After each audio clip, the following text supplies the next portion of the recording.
O Senhor esteja convosco. Proclamação do Evangelho de Jesus Cristo, segundo Lucas. Naquele tempo, Jesus, cheio do Espírito Santo, voltou do Jordão, e no deserto ele era guiado pelo Espírito. Ali foi tentado pelo diabo durante 40 dias. Não comeu nada naqueles dias. Depois disso, sentiu fome. O diabo disse então a Jesus: se és filho de Deus, manda que esta pedra se mude em pão. Jesus respondeu: a Escritura diz, não só de pão vive o homem. E o diabo levou Jesus para o alto. Mostrou-lhe por um instante todos os reinos do mundo e lhe disse: eu te darei todo este poder, toda a sua glória, porque tudo isso foi entregue a mim. Posso dá-lo a quem eu quiser. Portanto, se te prostrares diante de mim em adoração, tudo será teu. Jesus respondeu: a Escritura diz, adorarás o Senhor teu Deus, só a Ele servirás.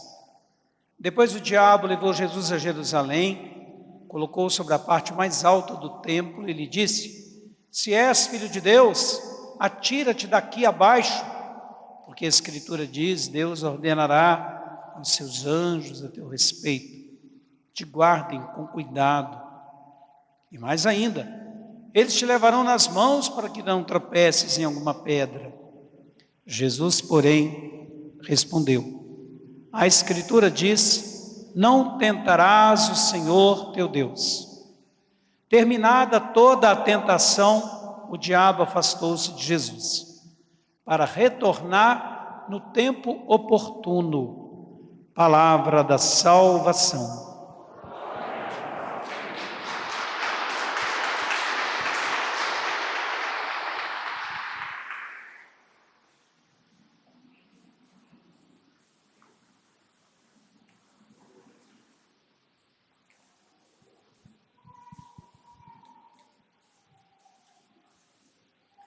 Com Jesus, queremos viver a vida nova. Vamos dizer, com Jesus.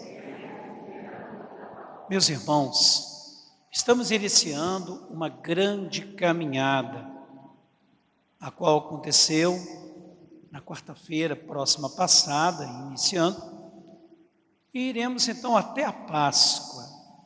Toda caminhada exige um planejamento, uma certa tranquilidade, uma organização interna, o que eu vou levar, o que eu não vou levar. Pois bem, nós estamos agora iniciando uma caminhada penitencial. É uma caminhada que nos levará à Páscoa do Senhor. É a Quaresma, este tempo de conversão. Aquela cinza que a gente recebeu outro dia representa a nossa limitação frágil, fragilidade humana, e representa a nossa conversão para Deus. Eu quero mudar minha vida, eu quero repensar. Então nós estamos agora neste tempo oportuno da graça de Deus. Vamos aproveitá-lo bem. Inclusive já estamos aqui celebrando a mais bela e completa das orações, que é a Santa Missa, o santo sacrifício de Jesus realizado no altar. O propósito deste primeiro domingo se resume em dois, conforme a oração inicial. O primeiro é progredir no conhecimento de Cristo. A gente tem a oportunidade de aprofundar este conhecimento de Deus, da vontade de Deus. O que Deus quer para nós? Como adentrar na sua palavra, descobrir o seu reino, como a gente reza. Nós não podemos ficar à margem deste conhecimento de Jesus. Em segundo lugar, nós vamos corresponder por uma vida santa, que é justamente a nossa palavra de amor, o nosso comprometimento com o bom Jesus. Como corresponder por uma vida santa neste mundo? E este primeiro domingo, ele é muito interessante, sobretudo nos evangelhos de Lucas, porque é um domingo que faz a gente repensar a nossa história humana, cheia de reveses, de situações complicadas, contraditórias. Mas nós temos um alento, porque o próprio Deus também experimenta conosco este caminho. Na leitura primeira do livro do Deuteronômio, capítulo 26, este que é o 5º livro da Bíblia, do conjunto Pentateuco, ele escreve uma narrativa muito bonita. Convida o povo a se lembrar da presença de Deus nos sofrimentos, nas dificuldades enfrentadas. Quantos momentos aquele povo passou dificuldade, foi perseguido, escravizado, uma dura escravidão no Egito, por exemplo, mas Deus libertou, como agora na pandemia. Parece que tudo estaria perdido, a gente já não estava mais, muitas pessoas ansiosas, complicadas, instabilidade emocional, espiritual, mas Deus está presente. E aí Moisés convida o povo, quando estivesse na terra prometida, o povo deveria ter 3 atitudes. A primeira, reconhecer a ação libertadora de Deus. Em segundo lugar, adorar a Deus, agradecer, adorar, não trocar Deus por nada. Nós não podemos substituir Deus. Cuidado com as idolatrias. E o terceiro convite do profeta Moisés é que o povo ofereça os primeiros frutos, as primícias da terra. Naquela terra, segundo um conceito bíblico, corria leite e mel, quer dizer, uma terra boa, que foi herdada para aquele povo.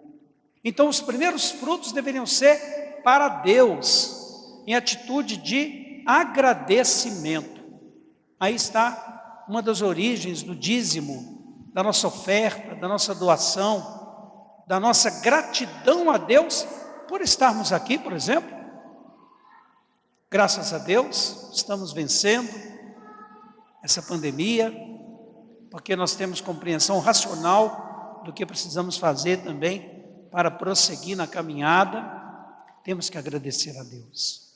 Professar, como diz Paulo, com a nossa boca, esses motivos de gratidão. E crer de coração. Quem crê de coração, não crê de qualquer jeito. Porque o coração, biblicamente, é a sede das nossas paixões, das nossas opções, da nossa liberdade. É no coração que nós vamos cuidar para que a nossa vida proceda de acordo com a vontade de Deus. Professar com a boca, crer de coração. O que nós estamos fazendo aqui hoje, para enfrentar as adversidades que porventura nos vierem. Aí então nós entramos no Evangelho, capítulo 4, os primeiros versículos de Lucas. Nós temos aí uma reflexão muito bonita, que vale para o Cristo e vale para nós também. Primeiro, a questão do deserto. O deserto, ele tem uma dupla significação. O deserto, por um lado, ele é provação, ele é ausência, ele é dificuldade, ele é obstáculo. Todo mundo passa por um deserto. Quem não passa pelo deserto não sabe o que é a experiência humana. Quem quer viver a vida sem a labuta, sem a luta, sem a sua participação, ficará omisso, indiferente. Isso não vai servir para o crescimento. Todos temos um deserto. Mas o deserto também é o lugar da experiência de Deus. É no deserto que acontecem as grandes manifestações íntimas de Deus na nossa vida. Uma família que passa pelo deserto, ela cresce. Um casal, um sacerdote, um trabalhador. O deserto faz parte da experiência humana, porque nós encontramos com Deus. Mas no deserto, nós temos também o diabo. No deserto temos as tentações. No deserto temos todas as provações humanas que nos querem desviar de Deus. Nós estamos no mundo da conexão, não é assim? Você perdeu uma conexão do celular, você fica doido. Parece que você está fora da órbita humana. Pois bem, a grande conexão que a gente tem que ter é com Deus. E o diabo, o tentador, ele quer tirar você dessa conexão de Deus. Jesus é plenamente consciente da sua filiação divina.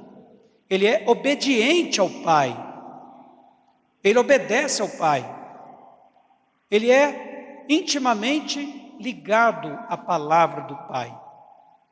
Ele é enviado, missionário do Pai. Então Jesus não tem nenhuma dúvida sobre a presença do Pai junto dele. É com essa obediência, com essa firmeza, que ele vencerá todas as tentações. Hoje nós temos a primeira tentação, e todas as tentações aí, essas 3 elencadas no Evangelho, representam todas as tentações. Na verdade, toda a história de Jesus foi tragada, foi perseguida pela tentação. Desde o seu nascimento, pobre, indefeso, perseguido, até o final, quando na cruz quiseram que ele abandonasse a cruz, mas ele não muda o seu plano.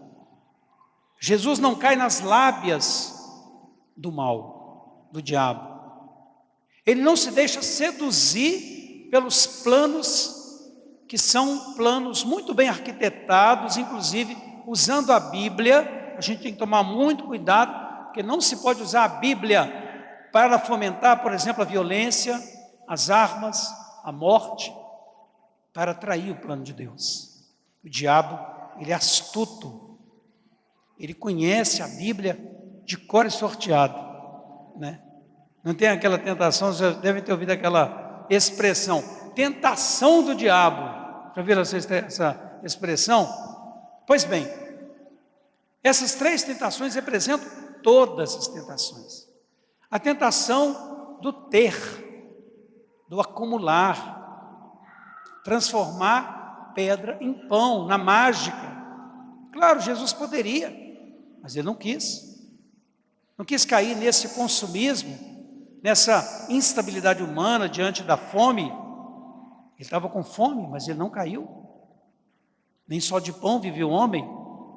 Naquele momento era importante a palavra para orientá-lo, a força de Deus, para consertar as possibilidades complicadas. De repente, a tentação do poder, tudo te darei, supostamente, o diabo não tem esse poder, mas ele seduz. Tudo te darei se tu me adorares. Mentira. O diabo é o pai da mentira. Ele mente e seduz. E de repente o ser humano cai nessa tentação do poder. O poder talvez seja, segundo alguns sociólogos, a maior das tentações humanas. O poder, dominar, mandar, escravizar. Eu tenho poder na mão, então eu vou ter tudo que eu quiser. Dinheiro, glórias, tudo aquilo que o privilégio humano manda. Na corrupção, por exemplo. Mas Jesus vai dizer, não. Adorarás somente o teu Deus. Não se pode adorar pessoa, coisa, dinheiro, matéria humana. Só Deus pode ser adorado. Ou então Jesus caindo lá de cima, os anjos vão te proteger, nenhuma pedra vai te pegar, porque tu és filho de Deus, serás amparado pelos anjos. De forma alguma, Jesus vai dizer claramente, usando a Bíblia também, não tentarás o Senhor teu Deus. É a tentação aí do prazer, do desejo, do olhar pecaminoso, das paixões. São essas tentações que seduzem o ser humano e ele cai direitinho nas lábias do mal. Jesus não cai, porque contra a tentação do ter, ele tem o jejum. Contra a tentação do poder, ele tem a oração. Contra a tentação do prazer, ele tem a caridade, a solidariedade, para não cair nos prazeres egoístas. Então, irmãos, este é o primeiro domingo da Quaresma que está começando. Nós temos um longo caminho pela frente, e neste ano, com a campanha da fraternidade, que nos chama para fazer uma campanha sobre a educação, que deve ser integral, plena, solidária, humana. Educar os filhos desde pequenininhos para o amor, para o respeito, para a oração, para o jejum, para a valorização do outro. Educar os filhos pela ética, pelo caráter, para que os filhos cresçam também numa dinâmica de amor, em estatura e graça diante de Deus e dos irmãos. É dessa forma que essa campanha da fraternidade quer fazer com que a educação para o amor, educação para a partilha, educação para a participação aconteça dentro de casa, na escola, em todo lugar. Com Jesus, nós vamos vencer as tentações.